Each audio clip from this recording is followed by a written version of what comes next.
If anyone's listening to Spotify, you're already relying on a predictive model as to what they're suggesting you might want to listen to. You might not want it associated with your food, but it's already happening. So the predictive modeling is already in there for food logistics. I advise a lot of companies, from startups to billion-dollar companies. And I've seen a billion-dollar company go from being sort of like, hey, what's the environment, to winning prizes at the Carbon Disclosure Project within 5 years because of all that communication. I don't think we're going to be able to disconnect ourselves from nature, much as, techno-triumphalists might like to believe that that's possible. Yeah, we are horrible at being small gods.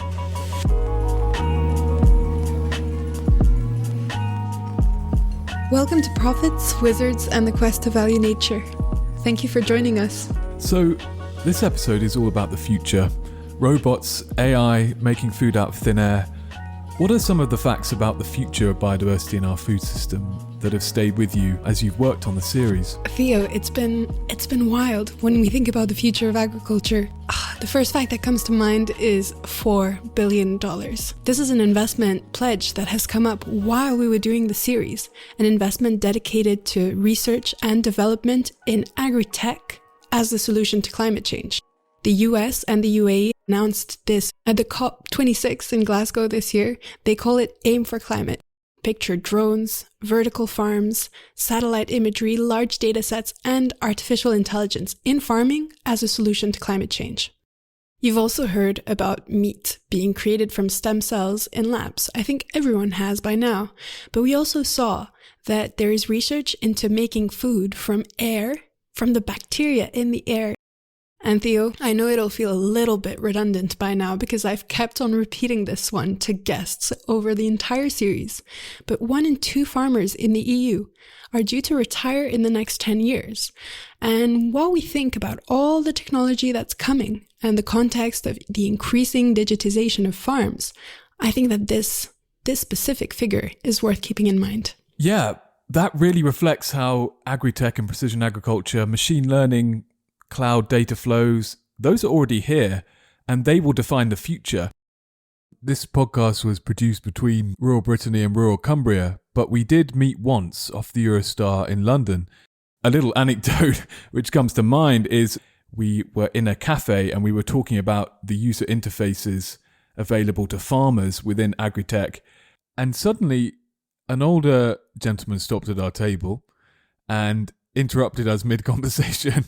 And he introduced himself as Don Norman, one of the creators of the term user experience and an expert in user experience and user interfaces. He'd worked at Apple and all sorts of amazing universities.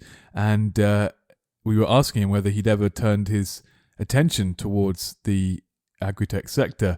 But all that is to say that this technology is here.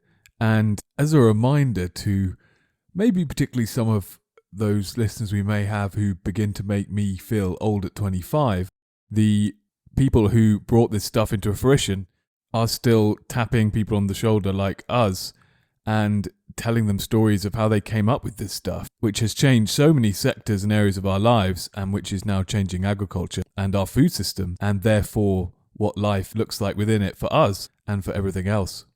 So we wanted to ask experts, what do the farmers of the future actually look like? Can technology allow us to simply make more food outside of natural systems? Should we be looking to set aside more land as wild? And is that really possible in the modern world? And can technology like AI and new precision hardware allow us to manage the vast data that natural capital and these high-tech approaches generate? And at the end of the day, how do we choose what to monitor?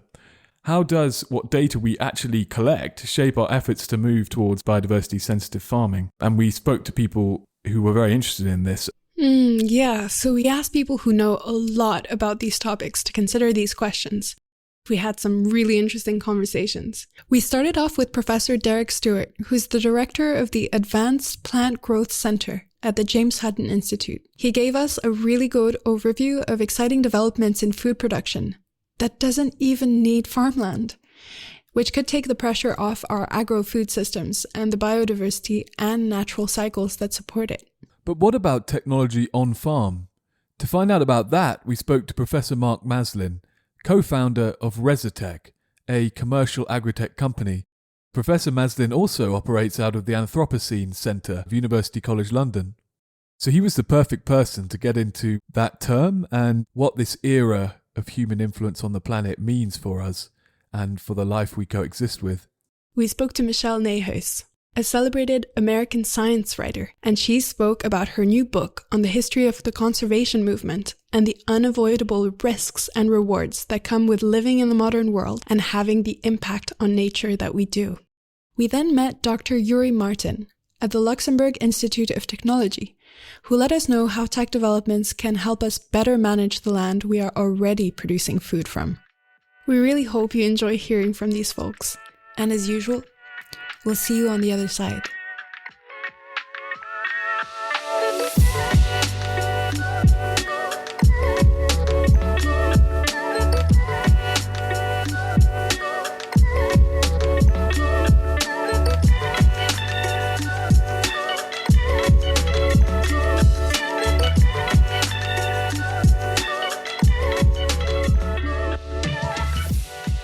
I'm the director of a large regional development project called the Advanced Plant Growth Centre. So it's a £27 million project looking to develop pre and post-harvest technologies, processes and systems to benefit agriculture.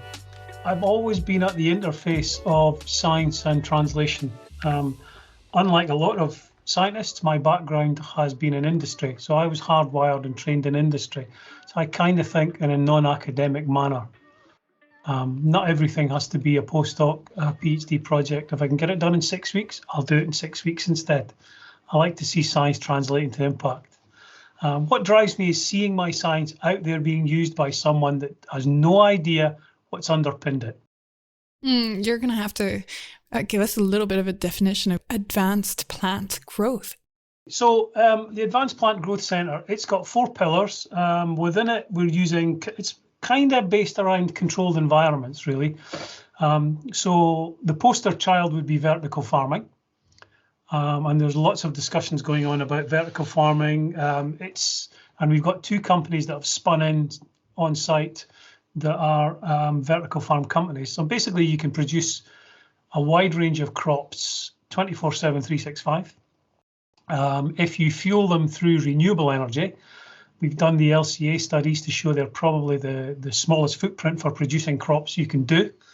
And what it allows you then to is to free up different bits of land to use for other things. So if we need to rewild, you can grow those crops in the box instead of outside. If you've produced the box, you can put the box right in the center of the city and produce the food next to the largest amount of people there is. So the other things we do is looking at controlled environments as a way of creating environments that what we think, say, for example, what's the weather and the environment going to look like in central France in 2200? So climate change predictions can tell you what that is, so we can dial those conditions in and look at current plants and pathogens and see how they perform in that. I'll tell you now, most of the plants will not survive because conditions will be different. So we take that information and we analyze it, the genetics and the chemistry, and that identifies what we need to change in plants now to survive in the future. And the other part of it is also looking at crop storage. Because we don't eat everything as soon as we harvest it, storage is a big thing, and particularly for the developing world, 40% of their crops lost because they simply can't store things. And so you've got a population that's going to hit 8.3 billion by 2030. We need to be able to store our food well. So there's lots of really interesting science in there. Somehow that just kind of plays into my entire apocalyptic imaginary, and I think it's because it implies some form of extended and extreme reliance on technicity, technological infrastructure. I mean, you mentioned cloud computing. That's going to be housed somewhere. So do you factor into your thinking, and I'm sure you do, some of the technical risks to moving to these kinds of agricultural systems? Yeah, I mean, I think you will always have a mixed model. I don't think we will ever I think we've learned from monoculture thinking, to be honest. So you will need a mixed model. You'll need backup systems. I mean, the reliance on these type of things is with us already. I'm sure yourself, maybe the listeners, if anyone's listening to Spotify, you're already relying on a predictive model as to what they're suggesting you might want to listen to. So that modeling is already there. It's there in everything. Or if you've got a Fitbit, it's telling you how many more steps you need to do to keep fitter, how fit you are based on what you've done before. I think to throw hands up and say, I don't want a future like that, too late, it's happened. You might not want it associated with your food, but it's already happening. So the predictive modeling is already in there for food logistics. And actually food production. It just means our capability to do it is increasing at a phenomenal speed. So theoretically, we should be able to react faster. So I think if we have COVID 10 years from now, the food systems will be much better able to cope because the computing systems to look at logistics, food production, being able to bounce with lack of travel, that will accommodate things much better than they did. We've got different scales of companies on site here, and they're producing very different products for what you would call controlled environment farming. Most people will be familiar with controlled environment farming because they know what a glasshouse is. That's your base one. So you can if people want to, at the very lowest level, you can pimp your own glasshouse and really ramp it up. You put some LED lights in, you will put a better temperature regulator in there. You may actually want to put, people tend to forget, you maybe want to put shading in a glasshouse because in summer it can get really hot and what you need to modulate is just stop the extremes up or down. So once you've got to that point, you've got a controlled environment system. So we're working with people in, for example, Central Africa to look to see what are the base models of controlled environment we can allow them to translate. So, and it's weird the things they may want to grow. So in Africa, there's a huge demand for potato, for example. Well, you think you're never going to grow potatoes in controlled environment farming or vertical farming. No, but what you will grow is seed potato. Because the potatoes in there, there are real problems with disease. They lose lots of their crop because they don't have clean seed. Well, if you've got a controlled environment and you put very clean potato in there, you can grow very clean seed and you can continue to turn that handle really cheaply with a cheap system.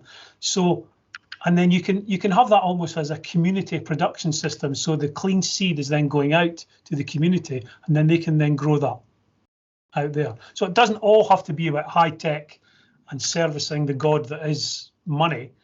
It can go down to the community level. If you're growing indoors, waste almost completely disappears. So if you're growing outside, however, we would use the controlled environments to produce the next generation of crops, because if you're growing inside, most crops, say for example wheat, we can do 4 cycles in a year inside. Outside, you've got 1.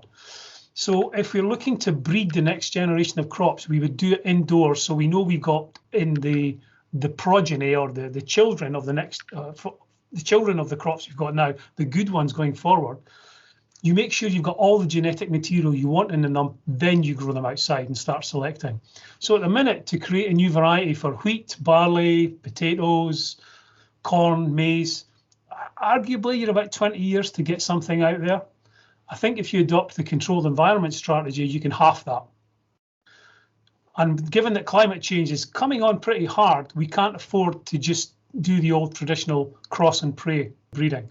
So you've got 2 avenues. You've got the controlled environment allows you to breed outdoor crops, and you would never grow them inside, but the crops you can grow indoor, you will grow indoor. And you might actually grow them not necessarily out in a rural area, but you can grow them in a peri-urban area, or grow them in areas where actually the transportation chain is sensible, or actually in the city and underground. That's really moving my imaginary to thinking about the future of agriculture. And we think about data gathering, and we also think about robots. Do you want to give us an idea who's going to be harvesting these crops? Are we thinking of automating the harvest as well? And where does data kick into these models? Where is it useful? So we're starting to see robotics come into field and indoor farming. Unfortunately, they're competing against the best robot, which is the human, in terms of accuracy, ability to pick, ability to make decisions based on visual and sensory input. But it's coming up fast. And with the advent of things like cloud computing, so you've got your Sentinel that's doing the harvesting, but the brain's actually devolved. And you have to go into discussions like this by creating something like Skynet from Terminator, to be brutally honest. It goes back to a large central processing thing, takes the data in and can feed back quickly to the robot or whatever the harvesting system is. That is racing forward. And I think I would argue that industry is driving that faster than academia at the moment. I've seen robotic weeders out in the fields. And actually what was weird is they were out in the field at night. So it was kind of creepy, but kind of cool at the same time, watching them scuttling about. And what's driving that, if you pardon the pun, is the interface with renewable energy or off-peak energy or cheap energy, because these things will be fueled or charged up when energy is cheapest and then go out when they're ready. So you can't have the robots and you can't have the big production systems without data. Big data is everything. What we've got is lots of machine learning. The machine learning and data system is seeing a huge launch now because it's allowing us, certainly for both outdoor and indoor, to create predictive models for crop production. And actually not just that, for animals as well.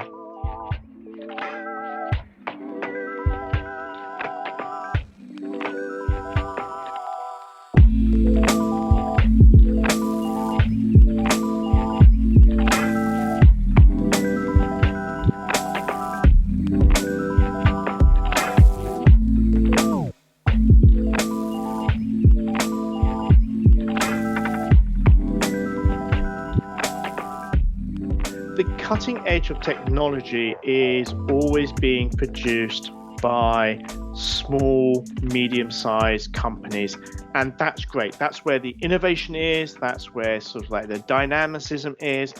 What we need, though, is governments to step up and realize that this is the sort of information that they require, and to actually make sure that they invest in those types of companies, but also then use the information.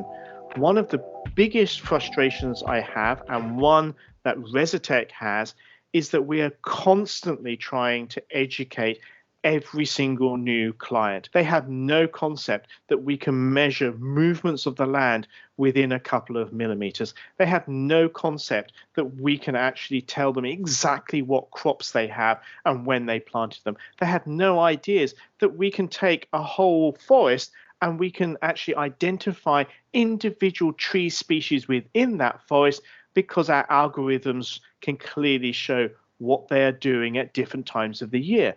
It is all out there. And what frustrates me is that we don't have that education going into policymakers and big companies to go, do you realize we can measure everything now because we have the satellites and we have the algorithms and we have the AI.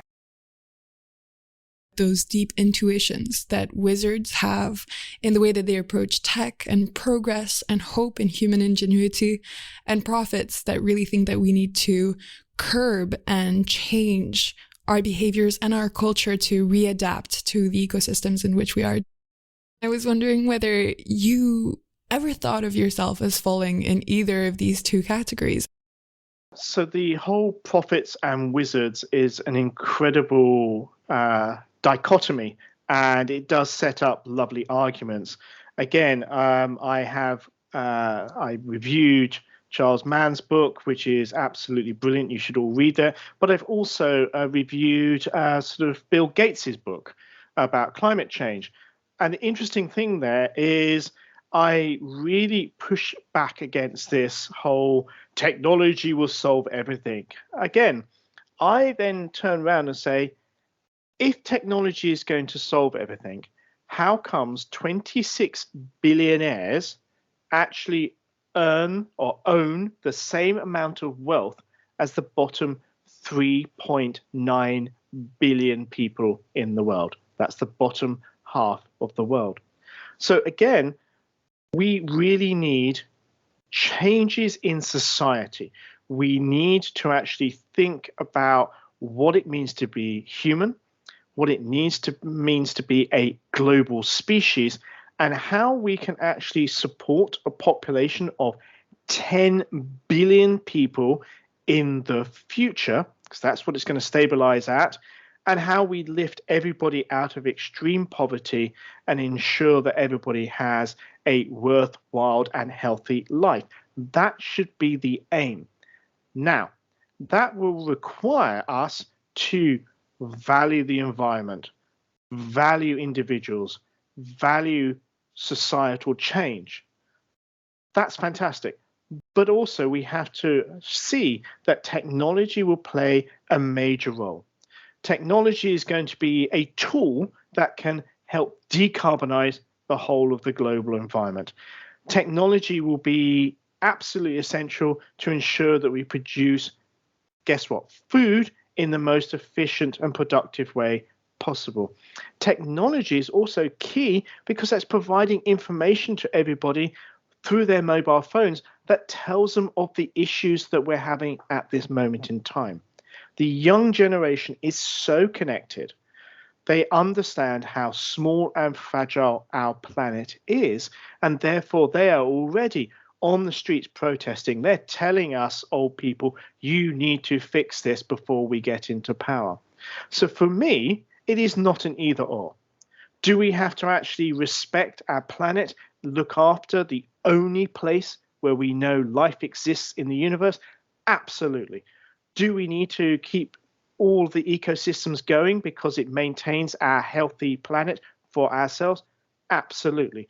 Do we need technology to be able to do this? Yes, because it enables people to actually communicate, it enables people to change, and it will also mean that all those old technologies which are polluting the planet, we can upgrade to 21st century technology so we can actually rewild and reforest our beautiful planet so we have, by the end of this century, a pristine planet which is supporting 10 billion people. We want to use the smallest amount of land to produce the best and the highest quality food. And I think that has to be the sort of decision tree that you have to look at. Okay, how do I make sure all these positives happen at the same time as using the land as successfully as possible? We must look after the environment. We need technology. It's both.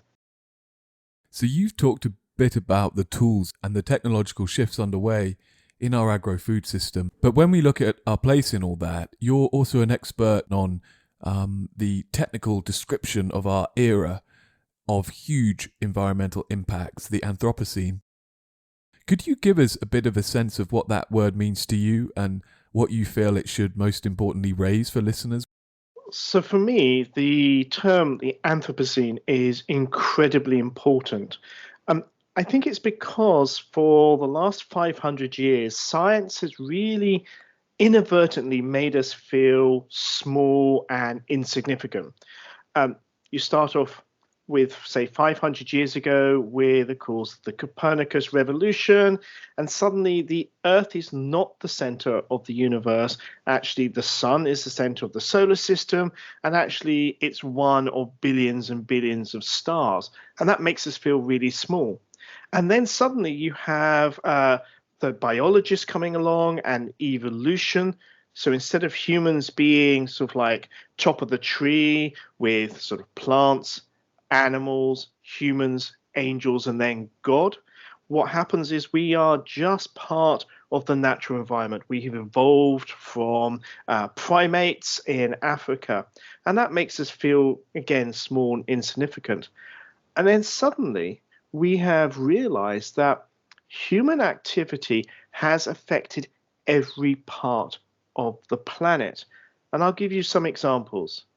Humans now move more soil, rock, and sediment than all the natural processes put together. We have produced enough concrete to cover the whole world in a layer 2 millimeters thick, and that does include the ocean. We have produced 300 million tons of plastic, which ends up in our ocean. We've even found a plastic bag at the bottom of the Marianas Trench, 7 kilometers deep in the Northwest Pacific. And this is the impact we've had. And suddenly we've realized that we are in a new geological period. Humans have become a geological superpower. And therefore, we want to define this new era as the Anthropocene. Because if we have this much impact, and the difference between previous geological events such as plate tectonics and meteorite impacts is that we can change that power. We can make huge impacts if we want to, or we can actually restore the environment we want to. And so therefore, we've now become to that critical point of realizing our impact and understanding whether we actually should be custodians of our planet instead of just trashing it. I wanted to backtrack just a little bit and ask you a bit more of a personal question about the journey that you've been on to write your latest book, How to Save Our Planet, The Facts. What makes you believe that there's something good to work towards, and where that kind of energy comes from? For many years, I have been studying climate change and the human impact on the planet. And I have been trying to communicate this in many different ways to both my colleagues, policymakers, but also the public. And I was getting frustrated because there are a huge number of books out there written by actually colleagues and dear friends of mine. But I realized that they're all the same. They're all worthy books, and they're read by a certain niche in society. And so they're not being read by normal people. And so I was struggling with this. And I have to admit, I have written worthy books as well. I've been down that route. And I was struggling to find a different way of communicating. And I was listening to a podcast, like we all do, and it was In Our Time by the BBC, and it was about one of my favorite books, The Art of War. Now, The Art of War was written thousands of years ago by Sun Tzu, a general in China, and it is literally a simple book of how to actually win wars. It's used by the British Army. It's still on the reading list of the American Marine Corps. And once I was listening to this, I went home and realized I had 3 copies of it. I went through a phase, 3 different translations. And what's interesting is it is all single statements. So, for example, it says, do not put men on ridge with sun behind. Have more spies than the enemy. Do not attack unless you know you can win. And I thought, hang on, I could write a whole book like this. And so I approached my agent. She thought I was mad, but she humored me and said, oh, write a chapter. So I wrote the first chapter and sent it to her. And she went, I'm starting to get this. I then had to write 4 chapters before she dared send it to publishers. And of course, Penguin then bit my hand off because they saw the power of the narrative. So the whole book is just single sentences or double sentences in almost bullet point. They're all fact-based. So at the back, every single line has a reference. So you can look it up and check, make sure I haven't made any mistakes. But it was really about how did we get into this issue where we are now in the Anthropocene with huge human impacts all around the world and our changing climate. But it also then has, I would say, 4 chapters, which is 1, what can individuals do? 2, what can corporations do? 3, what can governments do? And fourthly, what can the international community do? And it was really simple things that people can go through and start ticking off almost like a workbook. I've done that. That's brilliant. Because it was all about this positivity. And there's me thinking, yes, I've written this book, informed by the ancient wisdom. And then, of course, I read one of the chapters and went, oh, I've just written a giant, long Twitter thread, which people literally are taking quotes out of all the time, which is fantastic. And I really wanted them to be able to quote this down the pub, but also in Parliament. In your professional and personal life, you've had to think at all these different scales. And in a sense, you were talking about young people. In a sense, that's the world that they're coming into now. And I just wondered, as a final thing, whether you had any personal, professional advice for keeping your sanity while thinking at those different levels of scale. I love the question, Mark. How do you stay sane in a world that seems to be going mad? I think my piece of advice to everybody, and this is something that goes through my book, which is talk about it. There is a real issue, particularly with young people, with climate anxiety or eco-anxiety.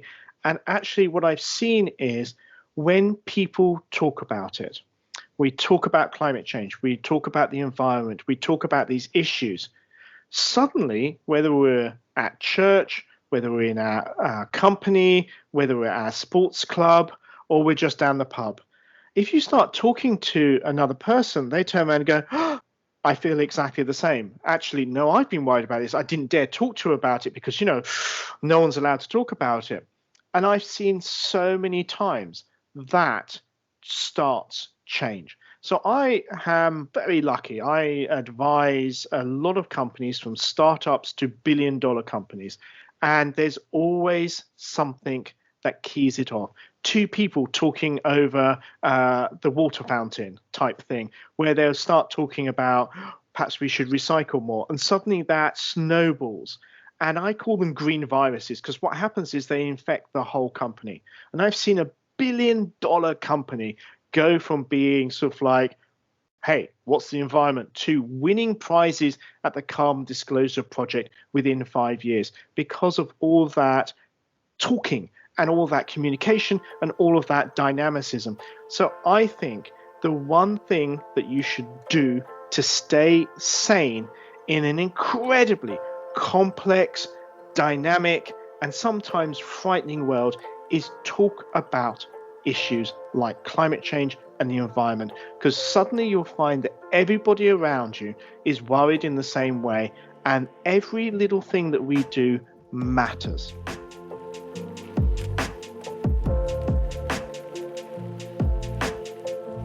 The presenting sponsor of the Foodland season is the Framework Project, an EU-funded project helping localities to value biodiversity in our food system.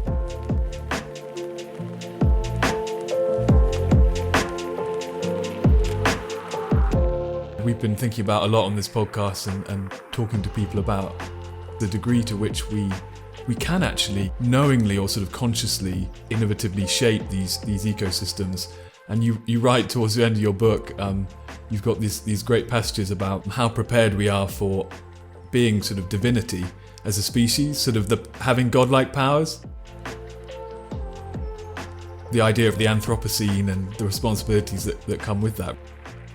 Yeah, we are horrible at being small gods, and we've shown over and over again that we're impatient and have very little foresight, and tend to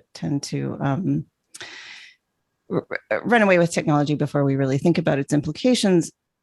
That said, I certainly believe, especially given given the many very pressing crises that we're facing, that we need technology. We need human cleverness to help us. And so I think that there is a place for intensive agriculture, but I'm very wary of people who present it as a single solution. I mean, there's no guarantee that if we develop technology needed to grow food in a much smaller space, there's no guarantee that we're going to spare the rest of the available land. And there is a lot of evidence that isolating reserves in a sea of intensively cultivated land is not a lasting way to protect ecosystems. So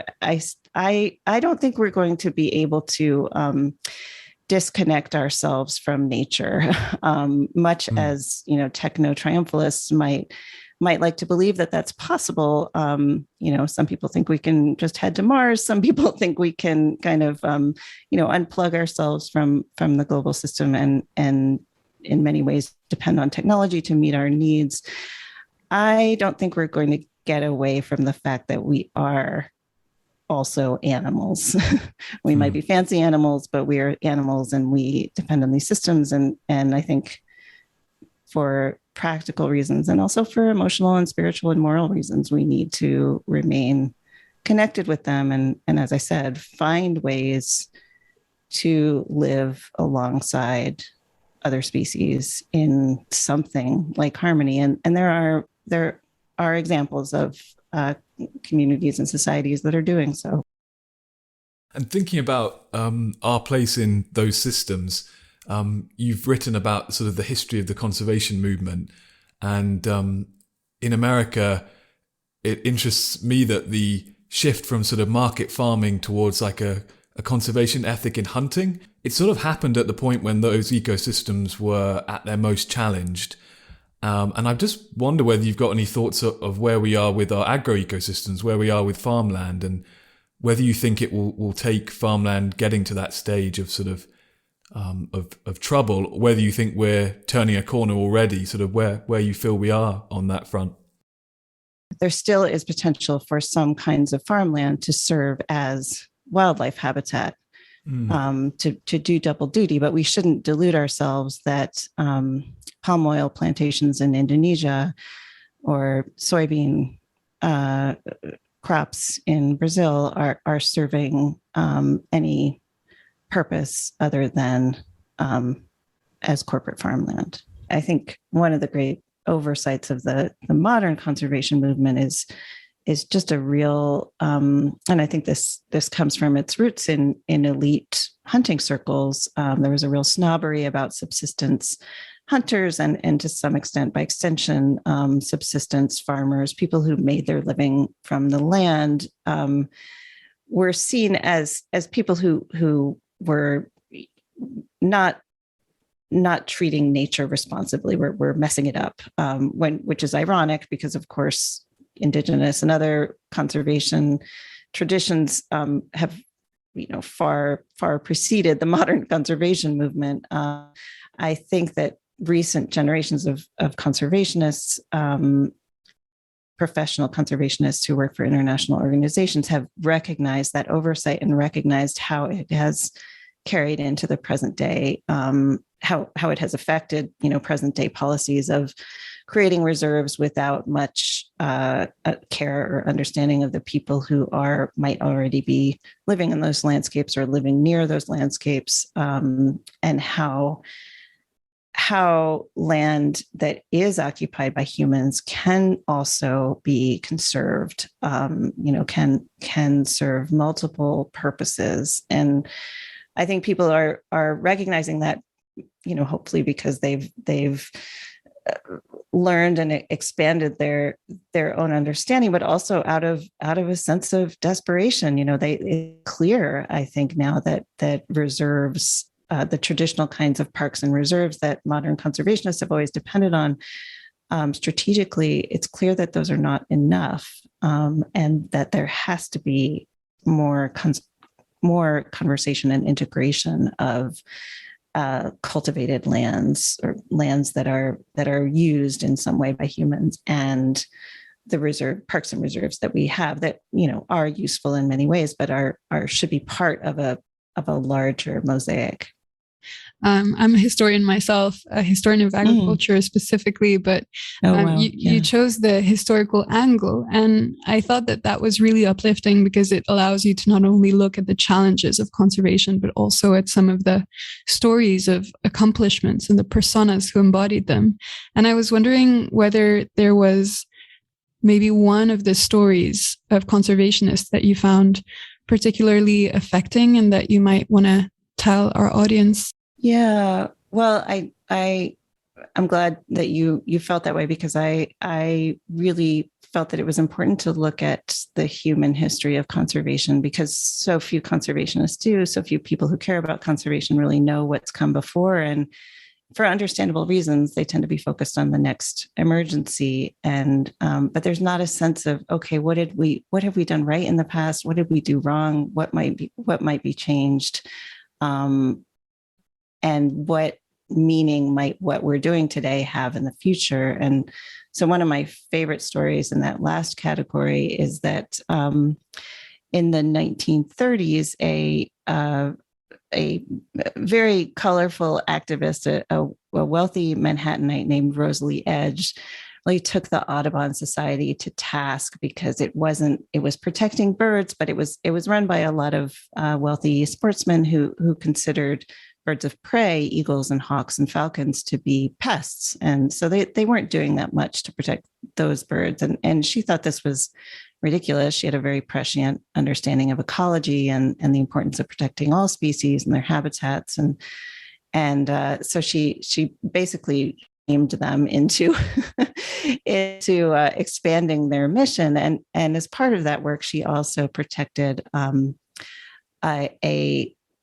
migratory, a piece of habitat on the migratory route on the east coast of North America that had been used by hunters every year during the hawk migration as a place to go and shoot hawks as they passed overhead.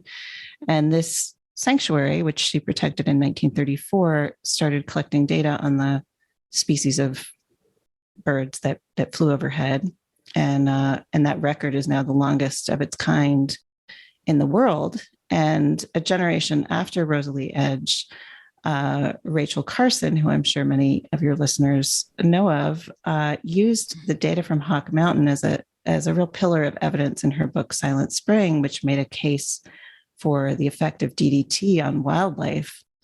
And so I like to think about the fact that had Rosalie Edge not taken that leap of faith and said, look, I think this data is going to be important in some way. Why don't we just collect it?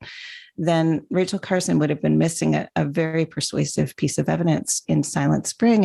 And as it was, I mean, Silent Spring was a huge bestseller. It attracted a ton of attention and controversy, but it took 10 years after its publication to ban the use of DDT. And had that piece of evidence been missing, it might have taken even longer, or it might have not succeeded in banning it at all. And we all of us might live in a very different world today. Well, just to tee up that aspect of sort of thinking through these things and communicating these things, do you think, thinking of Paul Bunyan and the log riding from your book, do you think that there's like a cognitive dissonance we have to process with having these godlike powers at certain scales of land use and within certain like ecological contexts, and then having the challenges of climate change and this huge vulnerability that we have as a species at the same time? Do you think that as a science communicator, that's tricky to tell people both things and think through both things at once? That's true. Yes. And I mean, you're articulating something that I don't often think about consciously, but I think I'm always aware of at some level. I mean, there is a cognitive dissonance, right? And the fact that we both need to recognize with some level of humility that we're part of life, that as I said, we are animals. But we also need to recognize the extraordinary power that we have acquired over the Earth system. And I think we've been Western society, so-called Western society, has been struggling with this since the days of Darwin. Since Darwin said, "Well, you're not as divine as you might think. You're actually, you're closely related to the rest of life, but yet you are more powerful in some ways than you think." And I've spoken to people who are devoutly religious and believe that they see they have trouble believing in climate change because they think it is arrogant to believe that humans can be so powerful. And of course, the science doesn't support that, but I can understand that emotional reaction because it's hard to resolve those two things. And I think we all struggle with that at some level. But I think we have to embrace and accept that duality. That we have to have humility, and yet we have to recognize the often poorly managed power that we have to affect other species and the systems we live within. And I sympathize with the scientists who have struggled with how to communicate the subtleties of biodiversity, because as a science communicator, I know you're always dancing between trying to be as clear and simple as possible, but also trying to communicate the fact that in ecology, especially, nothing is ever as simple as it looks. So biodiversity has become a catch-all term, but I think it can't be boiled down to a recipe. For instance, more biodiversity is always better. We know that there are lots of seemingly simple systems that support lots of life and should be highly valued by us. I think our language, the English language, is just somewhat limited in its ability to get across the fact that humans are a part of these systems, that these systems have value for their own sake, and that they also serve us in extremely practical and vital ways. And that there are ways for us to get what we need from them, but also sustain them for the long term. The icons in conservation, they worked in partnership with each other across generations. They fought with each other. They collaborated, just as activists do today. So I think that is also something that can inspire people working today, that all of these things happen through some sort of collaboration. Very few of them were the work of individual prophets or wizards. They all had help. Yeah, completely. And it also signifies, like, in a really sensitive manner, that crossover between, activism that touches upon and tries to debate with industrial agriculture and pointing to things like DDT to make sure that it doesn't slip and completely damage our ecosystems. And then the conservation side, there's this debate over extensive or intensive agriculture, but it's also reflected in a sort of dialogue between what land is dedicated to conservation and what land is dedicated to farming, and to what extent were these spaces that were very siloed. So either you work on agrobiodiversity or you work on, in a certain way, quote unquote, the real biodiversity, which is separate. Yeah, I think there's a long debate. Like most of these debates, the answer is both of those things. I mean, for better and often worse, the modern conservation movement began in wealthy countries and mostly in Europe and North America. And the US was especially influential. And one of the ideas that has been influential is the idea of the concept of wilderness. And Aldo Leopold, among other conservationists in the mid-20th century, started thinking about the importance of protecting some land that was not, where it was not possible to drive, where you had to walk. There might be some grazing, but there would be very few other human uses. And that eventually became our National Wilderness Act.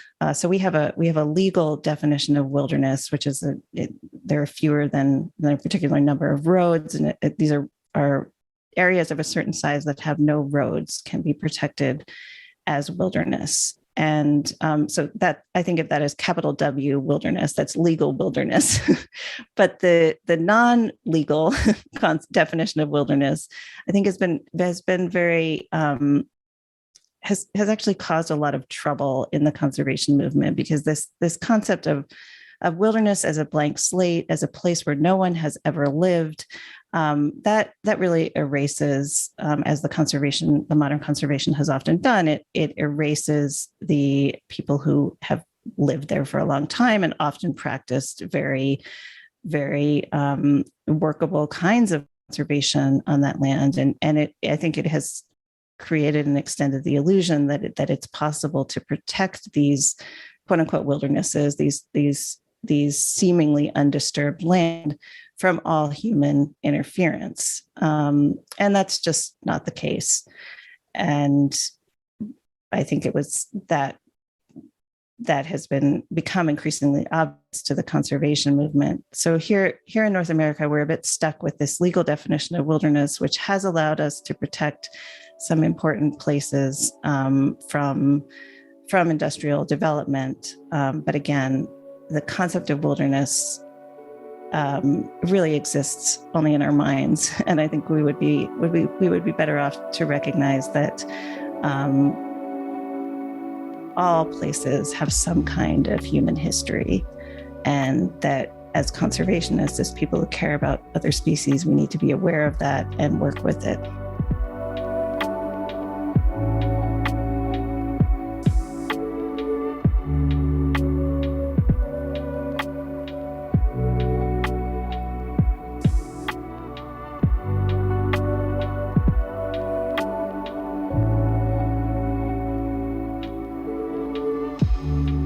I'm always struck talking to scientists and researchers involved in monitoring biodiversity in agroecosystems.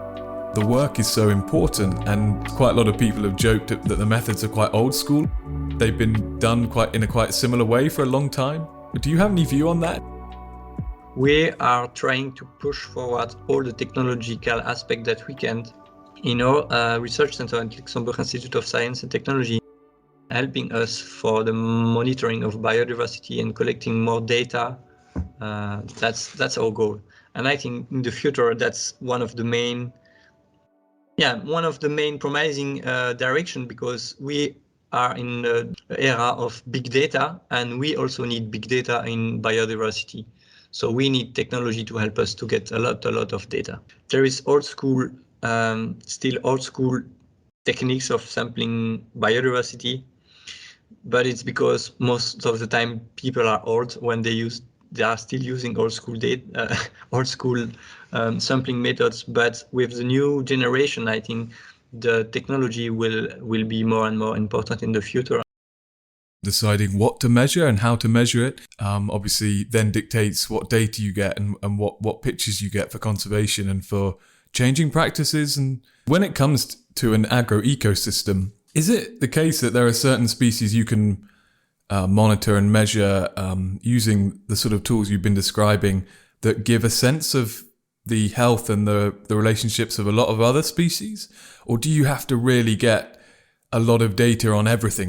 That's a very good question. Actually, ecology is very complex because, all species act or interact together. It's very difficult to take into account all the bio interaction that you can have across species, especially when you try to model change, because of course when you have an environmental change, you can have different bio interaction. New species are coming, new species are competing for the same food and so on. So it's actually very complex, and of course the better is to have a lot of data and then try to analyze them. But it's mostly impossible to be able to record everything. So the best that you can do is actually try to include some of the most relevant interaction among species and the landscape, and check if there is an effect of this interaction. And if there is a very big effect in your modeling and on your results, then you go deeper and try to understand precisely what's the effect of this interaction in the field. So what species are in play, what's the main drivers. That's always exciting to be able to, in biodiversity analysis, there is always new parameters that you didn't expect at the beginning. It's exciting probably for scientists and others to see those interconnections more clearly, but how is it for farmers and policymakers? Because obviously there's a lot of people around the world working very hard, but biodiversity loss, particularly in farmland, is still a huge challenge. And one of the aspects we're looking at on this podcast is the difficulty of saying, well, biodiversity is always better in ecosystems, and particularly in agro-ecosystems. Do you think that one of the challenges to the implementation of more biodiversity-sensitive methods is the fact that you can't say that? You have to prove in all these very specific ways how biodiversity is contributing to, say, the sustainability of an agro-ecosystem? This is also a very good question, because most of the time we are convinced that more biodiversity is better because you have more tools in your hands to play with the change that are happening in the landscape. Climate change, farming practices changes, or whatever could happen, because you need a lot of different species to be able to continue growing food, vegetable, and so on for pollination services. So basically, you need a lot of species to be able to fulfill the ecosystem services, to continue the ecosystem services. So we are most of the time convinced about that, but our job is exactly what you said, to be able to prove that and to really point to the farmers or stakeholders why biodiversity and where biodiversity really help us. So for instance, for the pollination service, we can, us as scientists, we can show that having a lot of different bee species or bumblebee species in your crops or around your crops, it's better for the productivity and the quality of your harvest, because you will have much more efficiency in the pollination service than if you had only one or two species. If we don't have biodiversity, the quality of the production will be low. I mean, it's already the case when you have a big landscape of I don't know, tomatoes or only with palm trees. You have a very low biodiversity in the landscape, and in some area they bring, for instance, bees to have a pollination service, but the service is lower than if you had wild species going into your crops. Why? Because, as you said, we have more resilience. You need to have cross-pollination among species to produce higher quality food. It's not always the question of producing large amount of food, but it's to produce actually food that provide good nutrients to people. You don't need to produce a lot. You don't need to. You would because for the moment we produce too many foods, too much foods, and most of the time the quality of this food is not good enough for the health of people. There is not enough nutrients. We always see that in the cultivars they are using in conventional agricultures, the vitamins, the nutrients are really low, lower than if you are taking vegetables and fruits in non-conventional agriculture and biological agricultures. You need this resilience, this biodiversity to produce high quality food, and I would say. And if you only have one or two key species in your landscapes, it's not enough, because the quality will not be enough. Maybe you will have pollination to all your crops, but the production and mainly the quality of your production will be lower. And if you talk about climate change that is actually ongoing, you don't know how you will be still able to produce your crops in 20 years, because you don't know if you will have the biodiversity to support this change, because you still need all the ecosystem services provided by biodiversity in 20 years, 30 years. And for the moment, it's a big question, is how the agriculture will still be able to produce quality foods in 30 years if we stay in this scheme of conventional agriculture. So I think if we have a lower biodiversity, we will have more difficulties to produce foods in the futures, but also more difficulties to produce high quality nutrient foods. That's a really interesting point that you've made at the end there, because what you're essentially saying, which is really interesting, is that it's the opposite of what many people often stereotype sort of environmentalist views on landscapes as, which is a kind of stasis.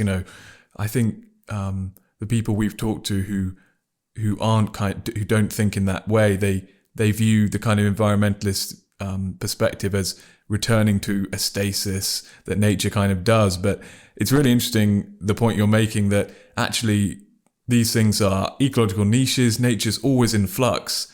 We don't know exactly, what will flourish in the climates of the future and what won't. We can model it, we can do our best, but we don't always know. So actually supporting biodiversity in farmland at times is a way of kind of spread betting and actually keeping that resilience in there. What would you say to someone who views nature more like that, in a kind of, who thinks that we want to promote a kind of hippie stasis? Well, one of the problems of the agriculture is that the human, the people, the farmers, they are now so far from what's going on in nature. I mean, there's the cultivars that are using, the methods that are using in conventional agriculture, they are dying, they are killing the soil, biodiversity, and so on.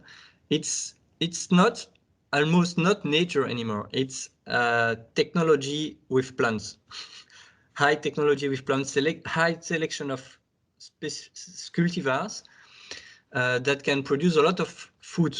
But we forgot the resilience of these cultivars. We forgot the nutrients level of these cultivars, and we forgot. Then we forgot all the old ancient cultivars, but natural, I would say natural species. So we need to, what we did in the past, we still need to see how it's going on in nature to be able to still, as I can say, use nature as a good example and work with nature to help us to live in this planet with a good health and with nature for everyone. So we have no other choice than living in our planet with the system that is implemented without us. I mean, so the ecosystem resilience, the biodiversity, and so on. And we have no gain of taking a direction by excluding biodiversity and ecosystem resilience. That's not the good direction. We need to be able to integrate all these aspects in the way we want to produce food for us. I don't see another way of working actually for the future.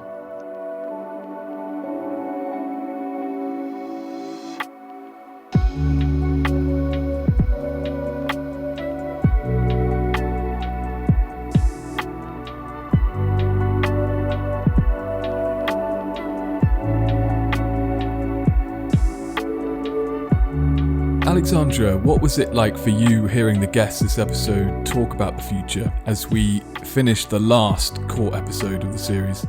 Theo, it was really making me think about what might happen over the next 2 decades and how important these are. You know, it's clear that agritech, precision agriculture, cloud computing, data flows, AI, etc., it's all already there. And when we think about the future of agriculture, it's like we're talking about the future of the world, really.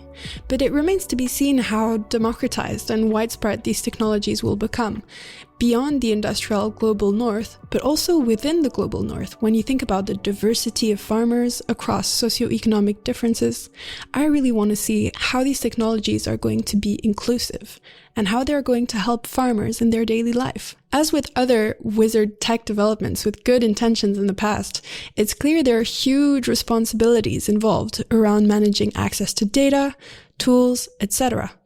And there are always problematic knock-on effects or unforeseen consequences that turn up, so we need to keep listening to the voices of those prophets that make sure that we slow down and have a solid look at what's happening. How is it for you, Theo? Yeah, Michelle did a great job of looking back on history, the history of the conservation movement, to remind us to get a sense of perspective when it comes to these responsibilities and challenges that we face in our era today, where our impact on the planet has never been greater, but our sense of vulnerability to diseases from animals, zoonotic diseases, and vulnerability to climate change can often make it feel the opposite, like we are at the whims of nature. But thinking about the technological side of things that we discussed in more detail with Yuri and Mark, it all really got me thinking that another interesting angle on this is how different animals perceive the world, how birds can see magnetic fields, how different insects can see different wavelengths of light. And one of the exciting things about this episode is we're considering the added vision of nature and of our place in it that AI and big data and all these developments could actually equip us with. I think that's a place where prophets and wizards can meet, because there is something quite experiential about those overlays on our reality that AI and machine learning might bring. But at the same time, there's all the mathematical wizardry, there's the money-making opportunities, there's the technical opportunities.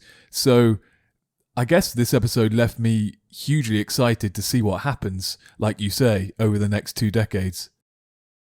What really struck me coming to the end of the series was the number of people that we've spoken to who came from one particular area of expertise on these issues, but who have said that we need to mix up all our different solutions to the environmental crises that are threatening our foodlands, that the problems are diverse and they're connected, but so are the solutions and the benefits that they bring. I suppose that's less exciting than arriving at one holy grail solution at the end of the quest, but I think it really reinforces the fact that overcoming these challenges is a collective effort.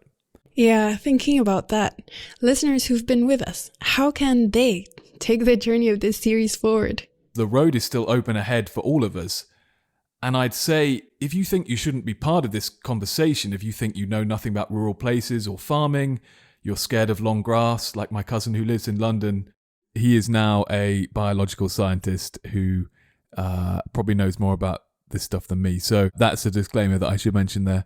But whatever your situation, whenever you look down at your plate and take a forkful of food to chew on, you know, your mouth's already in the conversation.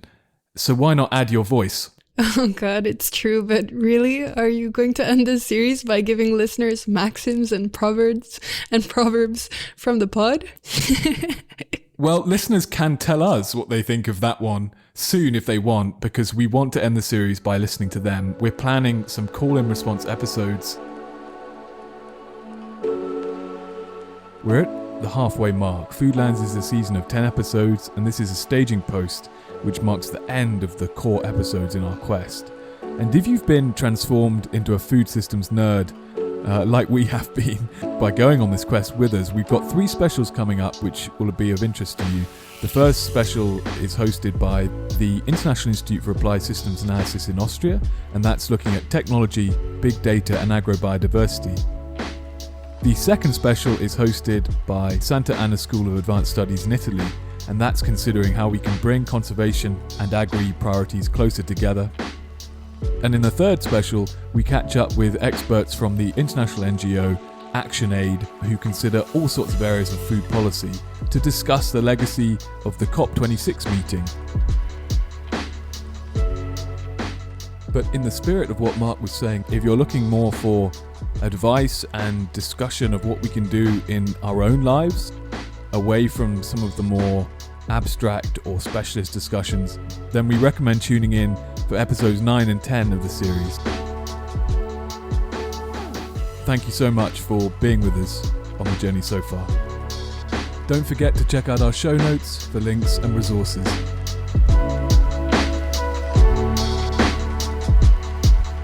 Join the conversation. Let us know on social media how you think we should be valuing nature differently in our food systems over the next 2 decades.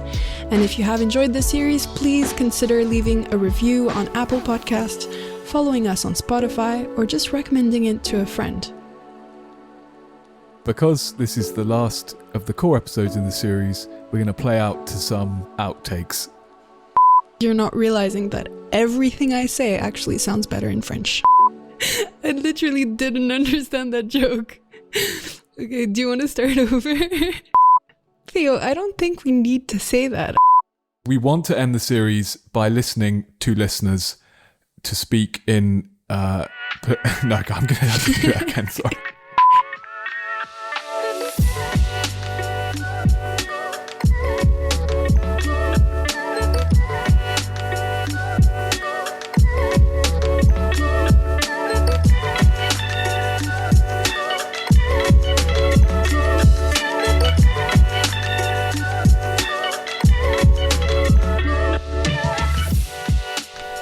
Our show is a podcast from Tascape Media, hosted by Alexandra George-Pico, who's also an assistant producer, and Theodore Simmons, who produces and edits the series.